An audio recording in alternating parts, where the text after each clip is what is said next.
tonight in John chapter 6. After these things. After what things? The first 5 chapters. Let's go back and read them. No.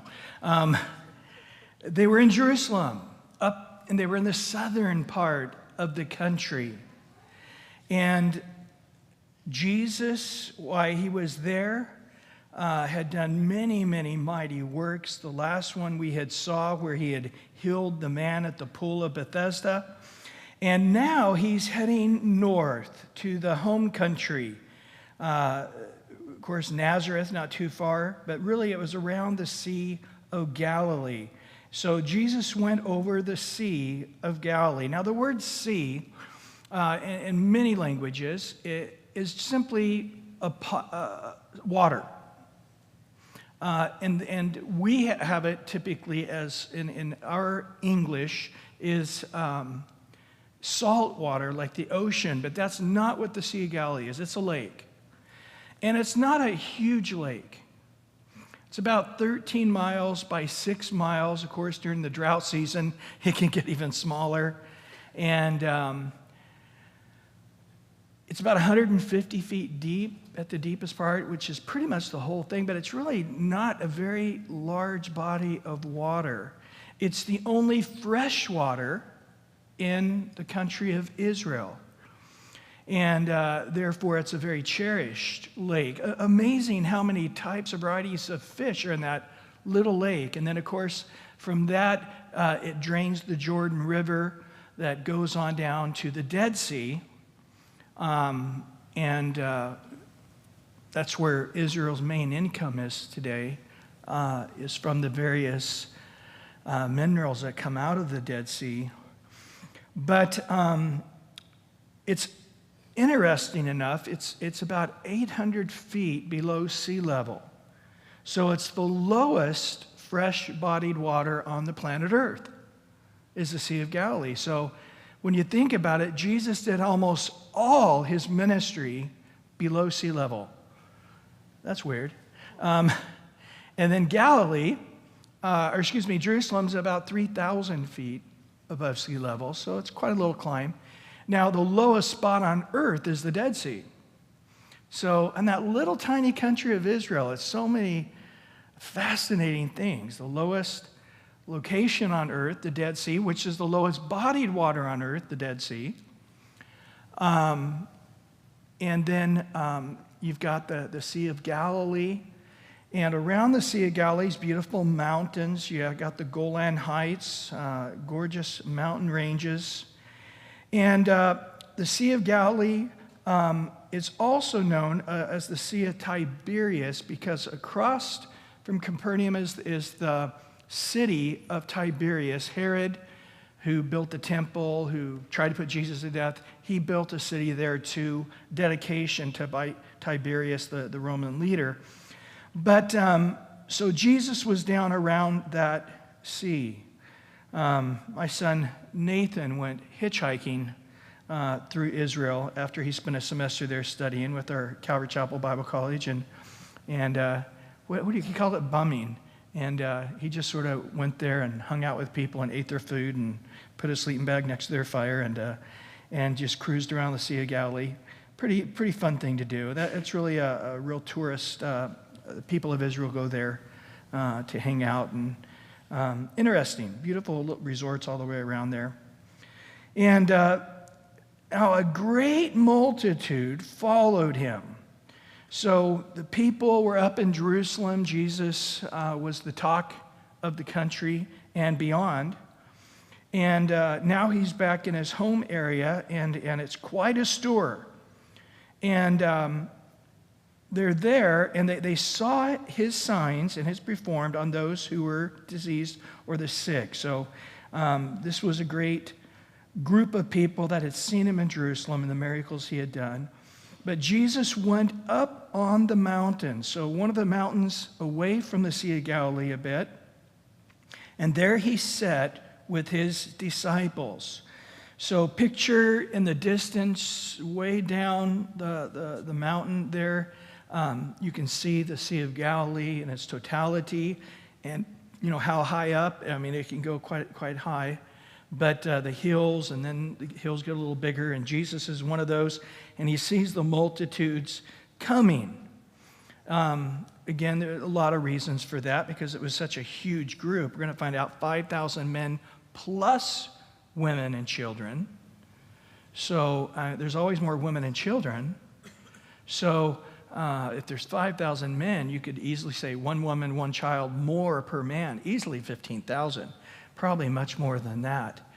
And of course, if you're too close to the Sea of Galilee, you're going through people's yards and trampling down their fields and disrupting their flow of life. So he's got to get away from there.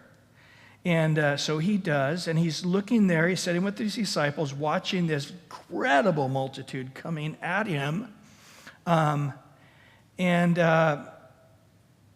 as he's sitting there with his disciples, now, just so you know, this is the Passover, the Feast of the Jews is near. So in the Jewish mindset, the whole year sort of revolves around the biggest of the celebrations. Most of them are in that Passover time. And so you're thinking about it, that all of the men 20 years old and above have to go to Jerusalem. So if you would, not in a celebrative sense, but as far as the momentum of people's mindset, it would be like us heading towards Christmas. So as a Jew, you're thinking weeks and months in advance about Passover, going to Jerusalem, the cost of getting there, staying there, hanging out there, seeing family there. Remember, Jesus from Nazareth went with a whole caravan of people when he was 12 to Jerusalem. And then on the way back, his parents thought he was with somebody in the caravan. And they found out he's not in the caravan. They had to go back to Jerusalem, and he was there at 12 years old. So you could see it was a big family adventure. And usually there's millions of people. We estimate about 2.5, 3 million people at the Passover of the year Jesus was crucified.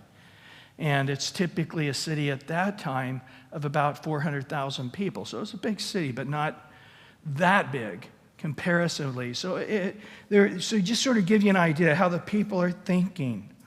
And they're stirred up spiritually. They're stirred up by Jesus. They're stirred up by the things they've seen. They're heading towards the Passover season.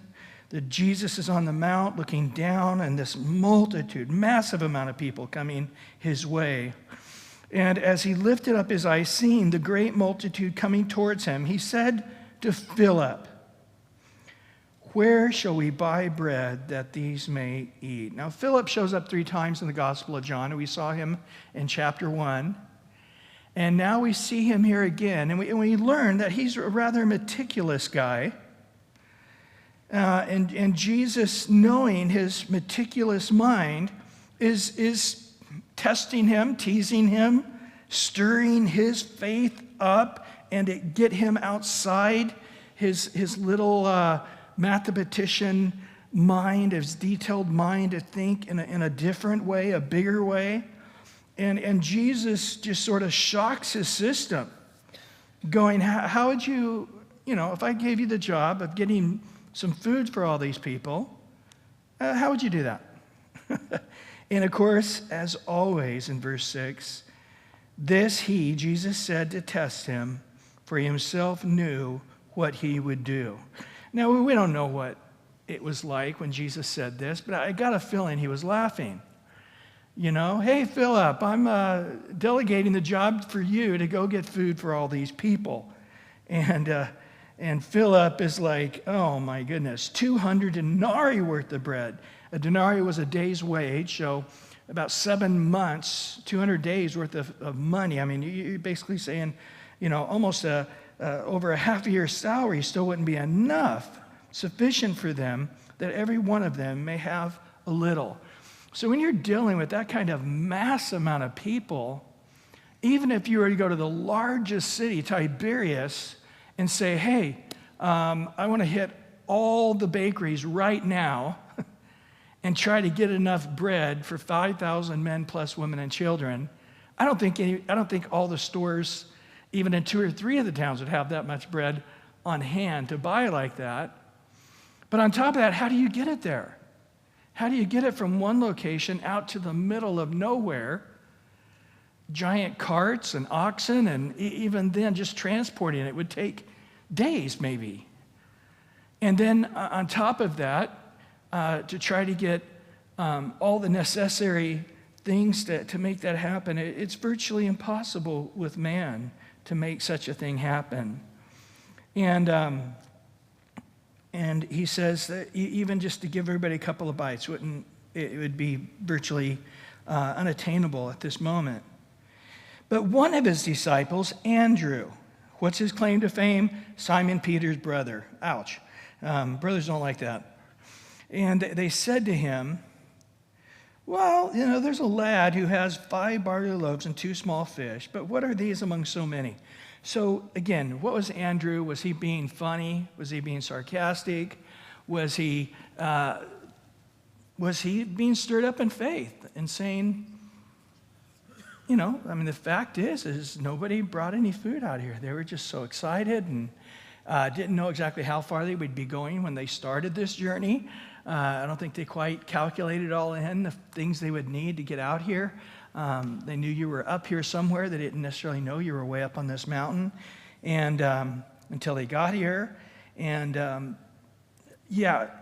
only thing I can find as I've wandered around is one little lad, and the word here is a very small child, maybe 5, 6, 7 years old, and 2 small fish. Now, this particular miracle is the only miracle in all 4 Gospels. This story right here is the only one that we find in all 4 Gospels.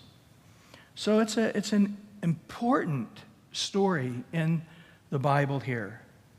And on top of that, in John, he lets us know that the word for fish here is very tiny, like a minnow size, or a anchovy, or a little smelt, very tiny. So he just had basically a couple little sardines, if you would, and 5 loaves of barley. That was the poor man's food. Today we pay extra for the poor man's food. You got to be rich to buy the poor man's food, but and you got to go to special stores to get the poor man's food. But back here, it was a poor man's food, and they could get it. And it's like 5 little pita breads, and a couple of fish, and it's really just enough to feed this little boy. But Jesus, with that, said, make the people sit down. Now, again, that would have been no small task. Everybody stirring and walking around, looking for their friends. Hey, there's Larry. Hey, everybody, come on over here. And, oh, hey, Jerry, come on over here. Hey, you come on. And they're trying to get with their people and settle down. And, you got that many thousands of people. It's hard to get everybody to just sit, be calm, be quiet. And then, once you got them all to be still and sit, there was much grass in that place. During a certain time of year, there is, in the springtime, the hills of Jerusalem are very beautiful. As far as on the equator, it's identical to San Diego. So, if you're from another part of the country and you go to Israel, you go, wow, this is very different. For us, you close your eyes, it's like, am I in San Diego? It feels exactly like that. I'll just blow your mind just for a second. But if you were to trace out the country of Israel and to take it and lay it over San Diego County, you want to find something very interesting? Tijuana is where Bethlehem would be. And then Jerusalem would be about where San Diego is. And here's what will blow your mind. The Dead Sea is about the same distance to our Salt Sea. And then, this is where elevations definitely change, Big Bear Lake is about where Galilee would be. And then Oceanside would be about where the Tel Aviv airport would be. And if you take San Diego County and add another 10 miles, I believe it is, further into Arizona there, that's the size of Israel. But isn't that interesting when you look at it that way? I had one of our missionaries tell me that. I haven't personally done that, but I trust him. And so it is a beautiful grassy area at this time, and he sits down in numbers like 5,000 men in particular. Again, we do have 4 Gospels to compare this with, so there is a little bit of insight into looking at one versus the other. But Jesus took the loaves, and when he had given thanks,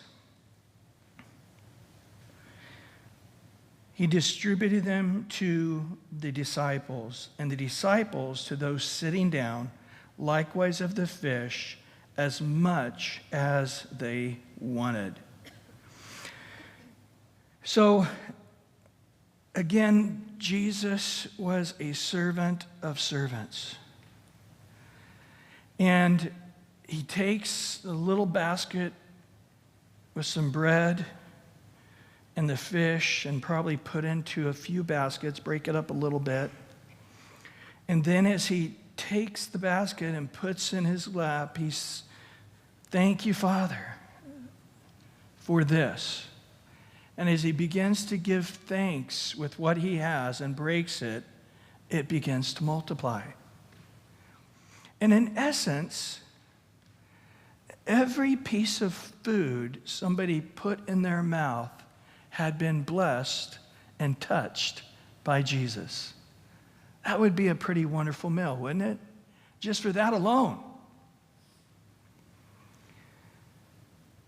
But then Jesus hands the basket to the disciples, and the disciples begin to go to the groups of people, and around groups of 50, hands it to them, and they begin to take it. Now, as people began to take a little bit here and there, notice there at the end of verse 11, he did this also with the fish, as much as they wanted. Now, in our culture, we try to figure out how not to eat very much. In most of the world, you leave hungry. You eat a little bit, and you just sort of wait till the next time you can grab a little bit. So this would have been an unusual circumstance. This would have been like a great feast where everybody took a little bit and that's it, thank you, and the basket comes around, well, I don't want to be a glutton here. And it's like, no, Jesus wants you to keep eating. And they just keep eating and eating, and it keeps coming around, and they keep eating more until they literally say, I can't eat another bite. So I wonder what Philip was thinking now. That which is impossible with man is what? Possible with God. The Bible actually says it both ways. It says all things are possible with God in the positive. Then the Bible also says, in the flip side of the coin, nothing is impossible with God. All things are possible and nothing is impossible. But the lesson here, I really think, for Philip is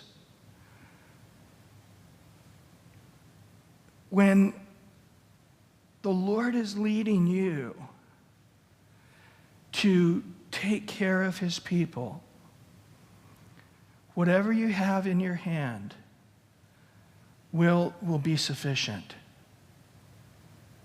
Give thanks, and there is a point where the Lord is directing you to step out in faith and you walk in it.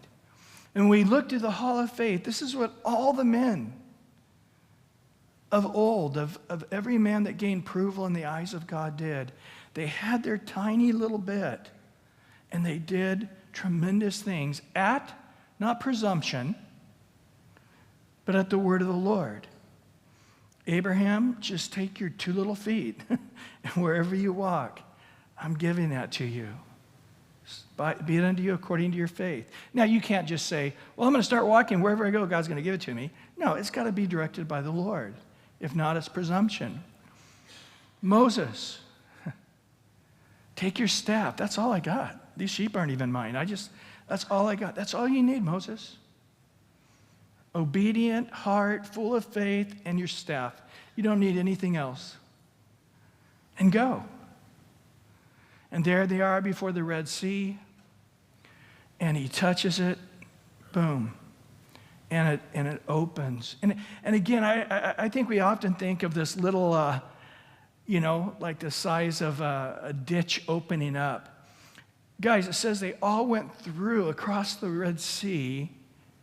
And I was there a couple of years ago in Aqaba, and it's a huge thing. It would have been like going down a deep valley and coming out. And you have 2 to 3 million people. They estimate to get everybody across in one night, the waters would have had to have been split about 3 miles, because you'd have to keep people going across about 5,000 people at a time. So just a sea of people continuously walking, it would have to be about 3 miles wide on dry ground. Again, it's like, this is impossible. It's sort of like, Moses, take your staff and put it before the Red Sea. And it's like, well, I mean, how's everybody going to really get across? I mean, let's do the numbers here, God. Okay, we got kids, we got carts, we got animals, we got one night, the Egyptians are coming, blah, blah, blah. It's like, I think that was part of the miracle too. Just God giving the people an orderliness, giving all the animals a desire, helping all the moms with the babies just to keep moving. It's all, again, you sort of step back and go, let's just forget about the fact that the Red Sea parted. How did we all get that far that quickly to the other side? It's just a phenomenal thing with God. And the Bible's just full of these stories, which is so wonderful. Whether it's Samson and his little jawbone of a donkey slaying 1,000 Philistines, or I love that story of Elijah during the time when he's praying for the famine to come upon the land, that the people would repent. But he crosses over the border into Syria, and there's a widow woman there with their child, and he said, hey, can I have some water? And again, this is a drought, and the single mom there says, yes, I'll give you a little bit of water. And then he said, hey, while you're getting me that water, what about getting me a little cake too? A little piece of bread.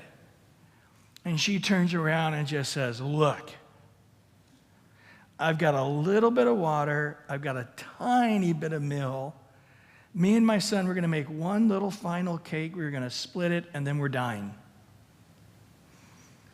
And I can't imagine how hard this was for a single male man like Elijah to say, do what you said, but give it to me first. Oh, that would have been humbling, wouldn't it?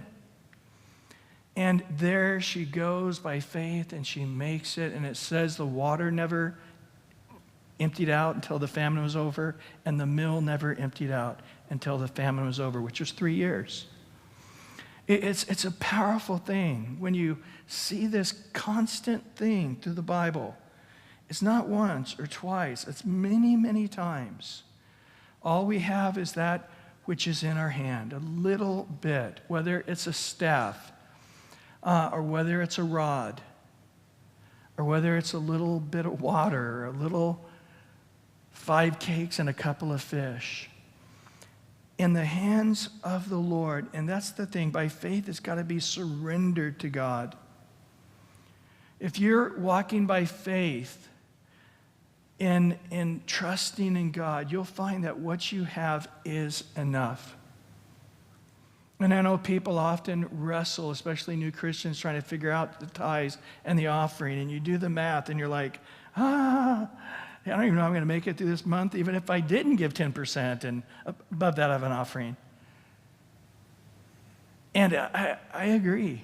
I think God puts things together where humanly, mathematically, I've counseled people who make hundreds of thousands a year and they're going bankrupt.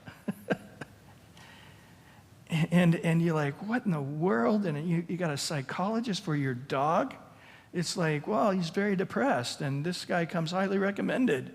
And it's like, but dude, you're going to lose your house. But I know, but this guy is hard to get. If I stop taking my dog there, I'll never get back into his.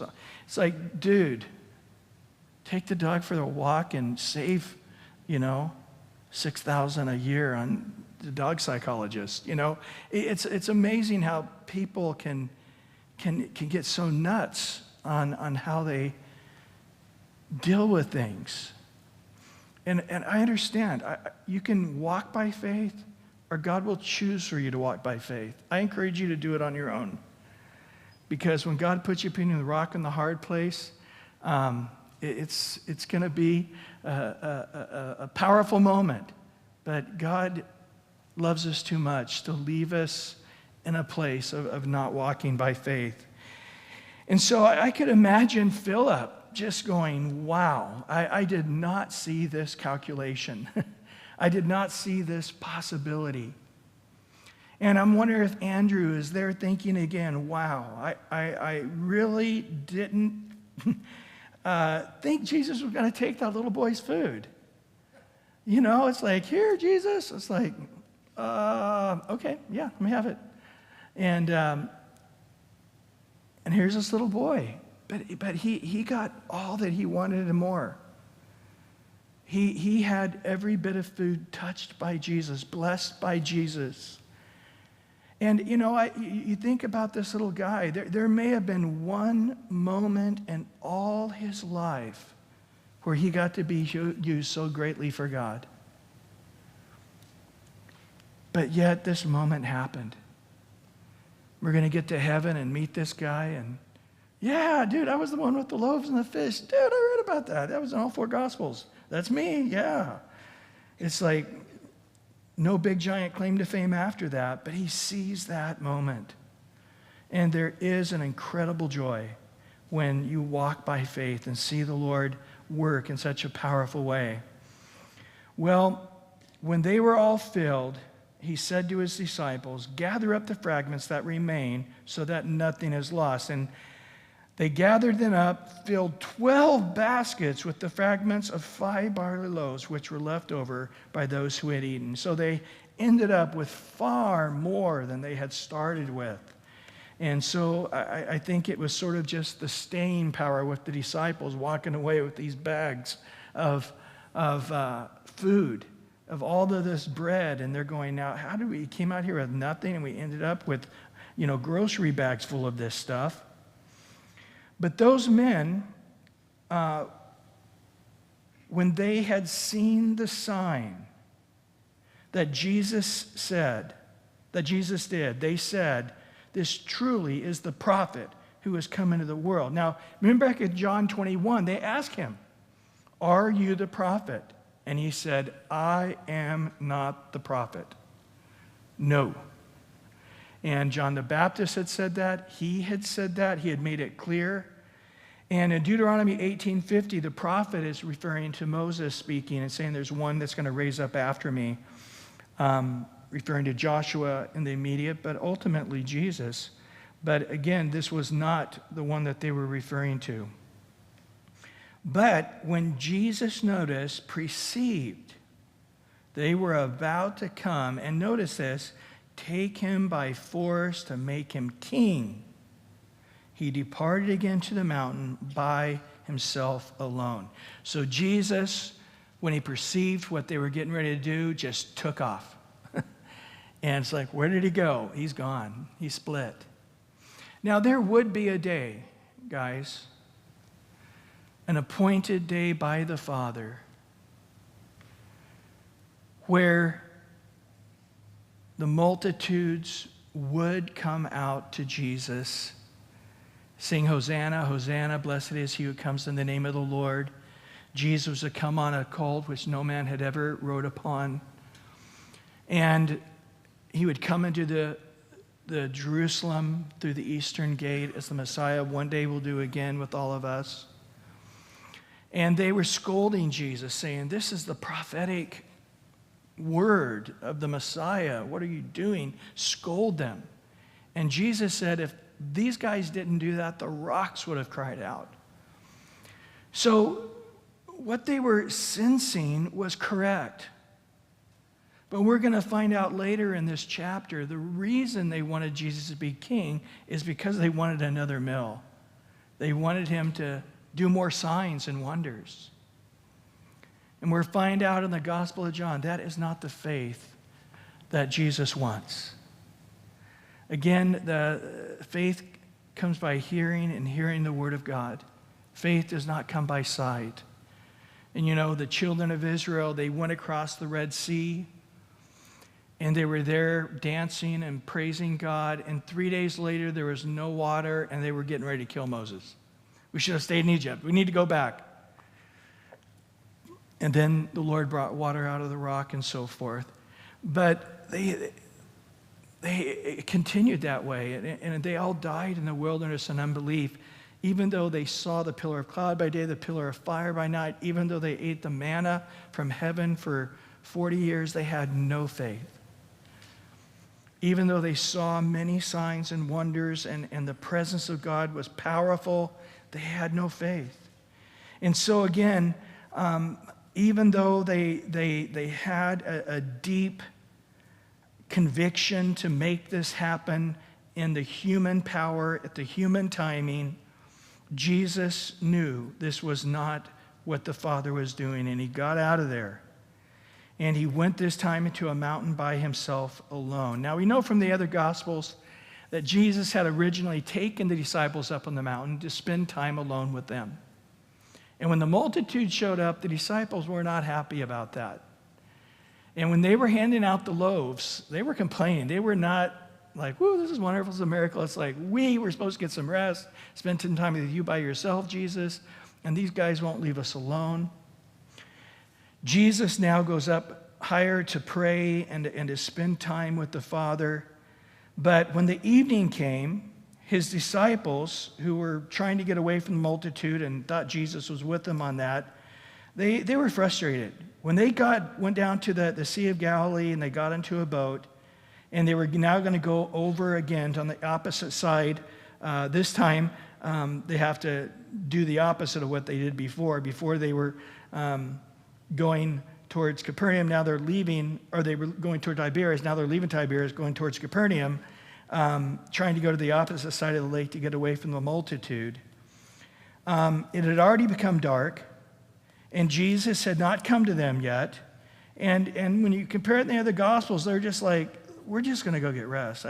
Jesus is doing whatever he's doing. We just got to get away from all the multitudes and all of their wants and needs and just rest.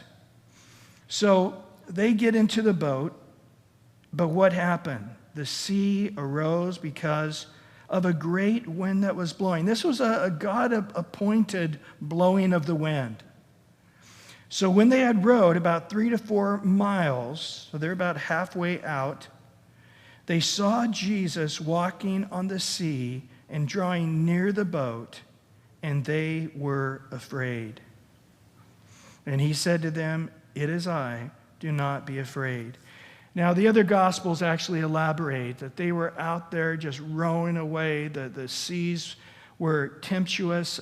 Even to this day, they're on the northern or southern part of the Sea of Galilee. It's called Mount Arbel. And Mount Arbel, it has a rounded off mountain from the winds coming up out of the Dead Sea area from the desert, and those warm winds, it's like the Santa Anas just come blowing through the Jordan River there, and they just have shaved off this mountain through the years, just rounded it off. And the warm winds will just come right down to the Sea of Galilee because it's not a very deep lake. The waters will just almost immediately start going incredibly high for a lake. And Israel is known to not be a water people. As far as I know, there's been no time in history that Israel has ever had any kind of navy to speak of. About as far as they go is the Sea of Galilee and a fisherman boat. Not much more than that. They got a little bit more now, but... and so they weren't a water people by any means. And this was an overwhelming thing. And they were believing they were going to die out there. And all of a sudden, Jesus comes walking up. And they saw him. They freaked out. And he's like, it's me. Don't be afraid. And in verse 21, it's interesting. They were willing to receive him in the boat. And immediately the boat was at the land where it was going. Well, in Matthew 14:33, it says they cheered and they worshiped him. And they said, truly, you are the Son of God. We don't ever have all the disciples in unity ever doing that anywhere in the ministry of Jesus except for here. It was a powerful, powerful moment to them of Jesus walking. Job says only God alone can walk on the waters of the sea. There is nobody else that can do that. And Jesus walking on the waters and coming to them when they thought they were going to die out in the middle of the Sea of Galilee in pitch darkness, and the waves are tempestuous, and they don't even know which way they're even heading now, and there's no hope. They're gonna die. And in the midst of the storm, in the midst of these waves, just comes Jesus, just cruising right up to them at the moment they're gonna die. And they're just like, you're here. You're here walking out to us at the moment we're about ready to sink. And Jesus, in the midst of the storm, saying, hey, give me a hand, let me get in. He steps into the boat, and immediately they're 3 to 4 miles all the way across the sea at land as soon as he steps in the boat. And right then, they're on the other side, Jesus in the boat, they're just stunned. And they get out of the boat and just begin to worship him. That's just an awesome, awesome place to be. You know, I don't know what it takes. God knows what it takes to get to that place. And I just know when you're there and you're at the feet of Jesus worshiping him and you see so clearly that truly he is the Son of God, do whatever it takes to keep your heart in that place. This old world, our flesh, the devil will do anything and everything to get us bothered, to get our eyes off of Jesus, to get our heart flustered and not be a worshiping heart, not be a heart of faith, of joy, of worship. Paul says, I beat my body into subjection. After I've preached to others, I myself becomes disqualified. Pretty radical. I fight the good fight of faith. Now is laid up for me the crown of life, not just for me, but for all of those who are looking forward to Jesus appearing. Well, we're all out in the middle of a very dark night at a very rough sea right now, aren't we? In our world, in our country, and it's okay. We don't have to worry about tomorrow. Jesus already knows what he's going to do, doesn't he? And we say, all we've got is this little tiny nothing. What does this have to matter with such a great need? And the Lord is just saying, as always, just hand it to me. Give it to me. Let's be thankful and break it and see what God is going to do. And whatever you have in your hand, it's enough. And just that deep trust in God. And once we see the Lord with us, just come to that place of worship. He's able to do exceedingly, abundantly, above all we can what? Ask or even think. Isn't that a great example of it here? Did Jesus do above and beyond what they could even think? I love that. We don't have to give God instructions. We don't have to tell him how to answer prayers. He's already got a plan beyond what we can think. And so we just come in just that place of worship. And let's do that right now. Lord, we just come before you right now.